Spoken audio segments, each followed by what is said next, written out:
మాజీ మంత్రి శ్రీనివాస్ గౌడ్ ఎంఎంటీఎస్ ట్రైన్లో యువతిపై జరిగిన ఘటనపై గాంధీలో బాధితురాలను పరామర్శిస్తున్న ఏంది బీఆర్ఎస్ పార్టీకి సంబంధించిన కీలక నేతలు. రేవంత్ సర్కార్ ఇకనైనా మేల్కో.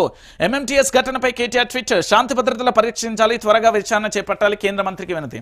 బాధితురాలని ఫోన్లో పరామర్శించిన బండి. బాధితురాలి ఆరోగ్యంపై బండి సంజయ్ ఆరా. ఇంద్రమ రాజ్యం అంటే ఇదేనా? ఎంఎంటీఎస్ ఘటనపై సిగ్గుచేటు. ఆడబిడ్డ దుస్థితికి బాధితులు ఎవరు? ప్రతి నెల సగటున 250 కేసులు. శాంతి భద్రతలు పడిపోతున్న అత్యాచార ఘటనపై హరీష్ రావు ఫైర్ అంటూ కూడా చూస్తున్న పరిస్థితి కనబడుతుంది. ఈరోజు తెలంగాణ రాష్ట్ర వ్యాప్తంగా కూడా క్రైమ్ రేట్ అనేది చాలా భయంకరంగా పెరిగిపోయింది. మామూలుగా కాదు, అసలు దారుణంగా కూడా క్రైమ్ రేట్ పెరిగింది. మీరు చూస్తారా? ఇది కేవలం నిన్న జరిగిన ఎంఎంటీఎస్కు సంబంధించిన బాధితురాలకి సంబంధించి అన్ని రాజకీయ పార్టీలు, బీజేపీ బండి సంజయ్ వచ్చిండు, హరీష్ రావు వచ్చిండు, కేటీఆర్ వచ్చిండు, బీఆర్ఎస్ పార్టీకి సంబంధించిన మహిళలకు సంబంధించిన సభ్యులు అందరూ కూడా వచ్చిన పరిస్థితి కనబడుతుంది. కానీ కాంగ్రెస్ పార్టీకి సంబంధించిన వ్యక్తులు ఎవరూ కూడా నిన్న గాంధీ భవన్కు రాలేదు. ఎందుకంటే వాళ్ళ యొక్క ప్రభుత్వం యొక్క అసమర్థత తీరు వల్లనే మహిళలకు కనీసం ఇక్కడ భద్రత కల్పించలేకపోతున్నామనే దానికి సంబంధించిన సాక్ష్యాన్ని ఒక్కొక్కటిగా నేను తీసుకొచ్చే ప్రయత్నం చేస్తాను. మొన్న ఎంఎంటీఎస్ రైల్లో జరిగింది. నిన్న బాలీవుడ్ నటిపై అంటే ఏంది అంటే ఈ నెల 18న తన ఫ్రెండ్ షాప్ ఓపెనింగ్ కోసం ఆహ్వానించడంతో నటి ఒప్పుకుంది. దీనిని ఆమెకు కొంత పారితోషికం కూడా ఒప్పుకున్నారు.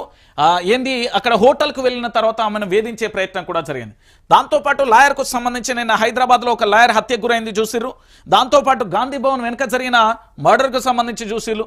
మరి ఇంత జరుగుతూ ఉంటే క్రైమ్ రేట్ క్రైమ్ సిటీగా మారిపోయింది. సేఫ్ సిటీ కాస్త క్రైమ్ సిటీగా ఎందుకు మారిపోయింది?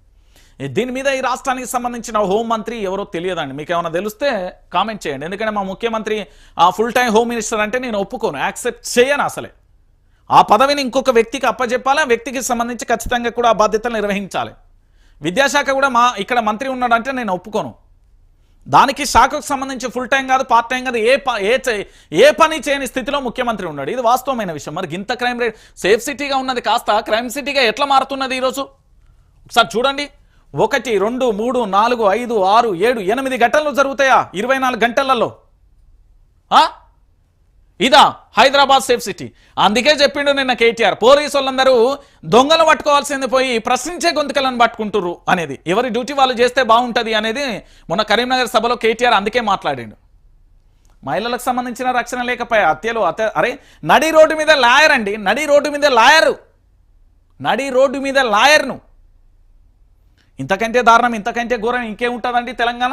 ఇది తెలంగాణ, ఇది మళ్ళీ కాంగ్రెస్. ఇక సభకిచ్చే గౌరవం ఇదేనా అంటూ కూడా చూడొచ్చు. ఒకసారి ఇక్కడ చూడొచ్చు. పన్ను కట్టలేదని మేకల కాపరి ఇంటి తలుపులు ఎత్తుకపోయారు. గుడి గంటలకు వేలాడుతున్న రైతన్న అంటూ కూడా చూసిన పరిస్థితి. అరే ఏం జరుగుతుంది ఈ నగరంలో? ఏంది కథ? కాంగ్రెస్ పార్టీని గిందికే అధికారంలోకి తీసుకొచ్చిలా ప్రజలారా? మరి ఇప్పటికైనా మనకు బాధ్యత లేదా? మనం ప్రశ్నించాల్సిన అవసరం లేదా? మనం మాట్లాడాల్సిన అవసరం లేదా? మన మీద ఆ బాధ్యత లేదా? ఇంత దారుణంగా కూడా సిటీలో అల్లకల్లోలం అయిపోతున్న పరిస్థితి. సేఫ్ సిటీ కాస్త ఏంది అంటే క్రైమ్ సిటీగా మారిపోతున్నది కదా. దీని మీద ఏంది అంటే ఎక్కడో పోస్టు జరిగితే దొంగల లెక్క, రాబందు లెక్క వచ్చే ఆ వ్యవస్థ అంతా ఈరోజు ఏడిపోయిందో. మేము మాట్లాడితే దొంగల లెక్క వచ్చి రాబందు లెక్క ఏదో ఉగ్రవాదులం ఏదో చేసినట్టుగా చెతకపోతారు కదా. ఈ రోజు ఎక్కడికి పోయింది ఆ సంఖ్య? ఈరోజు ఏడిగిపోయింది అది. ఎంఎంటీఎస్కు సంబంధించి, లాయర్కు సంబంధించి ఇతరత్ర 24 గంటలలో మా మీద ఎఫ్ఐఆర్ సాయంత్రం 4 గంటల 15 నిమిషాల 22 సెకండ్లకు ఎఫ్ఐఆర్ అవుతుంది. తెల్లారి పొద్దుగాల వచ్చి అరెస్ట్ చేస్తారు కదా. మరి 48 గంటలు నడిచింది. ఒంటి మీద యూనిఫామ్ ఉంటే మీరు బాధ్యతలు అది చేయండి, మా మీద కాదు మీ ఫోకస్. చెప్పినా కదా ఈ వ్యవస్థ ఎట్లున్నదో. నమ్మకం లేదు అని బహిరంగంగానే లైవ్లో చెప్పిన మొగోన్ని నేను చెప్తున్నా కదా. నేను చెప్తున్నా ఒక బాధ్యతగా, ఈ దేశ పౌరుడిగా, ఈ రాష్ట్ర పౌరుడిగా మాకు నమ్మకం లేదు ఇక్కడ వ్యవస్థల మీద. అట్లా అయిపోయింది వ్యవస్థ. అంటే అట్లనే జరిగిపోతున్నది. ఇన్ని ఘటనలు జరుగుతూ ఉంటే కూడా కనీసం నిమ్మకు నీరెత్తినట్టుగా కూడా వ్యవహరించని ప్రభుత్వాన్ని పట్టుకొని ఏమనాలే? అరే 24 గంటలలో నిన్న జరిగిన సంఘటనలు చూసారా? న్యాయస్థానంలో ఏది కేసులను వాదించాల్సిన లాయర్ను కూడా నడి రోడ్డు మీద ఖతం చేసిర్రు కదా. ఇంకేం మాట్లాడాలి మనం? ఏంది కథ? నడి రోడ్డు మీద ఒకే రోజు అండి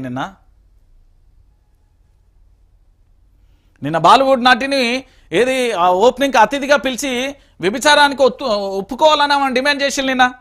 దాంతోపాటు నిన్న లాయర్ను నడి రోడ్డు మీద నడిచే ట్రైన్లో లైంగిక వేధింపులు. ఏం జరుగుతుంది ఇక్కడ? మనం ఇవన్నీ ఎందుకు పట్టించుకుంటాం? మనం ఇవన్నీ ఎందుకు? పలానా వైఆర్టీవీ రంజిత్ మాట్లాడి ఏం కేసు పెడదాం రా, ఇవే కావాలి. ఎందుకంటే సమాజం ఎటువైనా పర్లేదు, మేము సంపాదించుకోవాలి, 100 కోట్లు వెనకేయాలి. నిన్న ఆర్టీఐ ఏమని చెప్పిన మా వాళ్ళకి, ఏది ఆ బండి సంజయ్ ఆస్తుల మీద, రేవంత్ రెడ్డి ఆస్తుల మీద, దాంతోపాటు చాలా మంది ఆస్తులు ఉన్నాయి, బండి సంజయ్ చాలా మంది నేతలు ఉన్నారు కదా, వాళ్ళందరి మీద ఏమన్నా. ఎందుకంటే నాకు దగ్గరికి కొన్ని 100 కోట్ల ఆస్తులు ఉన్నాయి అనేది సమాచారం వచ్చింది. అవన్నీ కూడా బయటికి తీయాల్సిన అవసరం ఉంటుంది. తీస్తా, ఖచ్చితంగా తీస్తా. ఇక త్వరలో కూడా పెన్ డ్రైవ్ కూడా బయట పెట్టాల్సిన సమయం ఆసన్నమైంది అనిపిస్తుంది.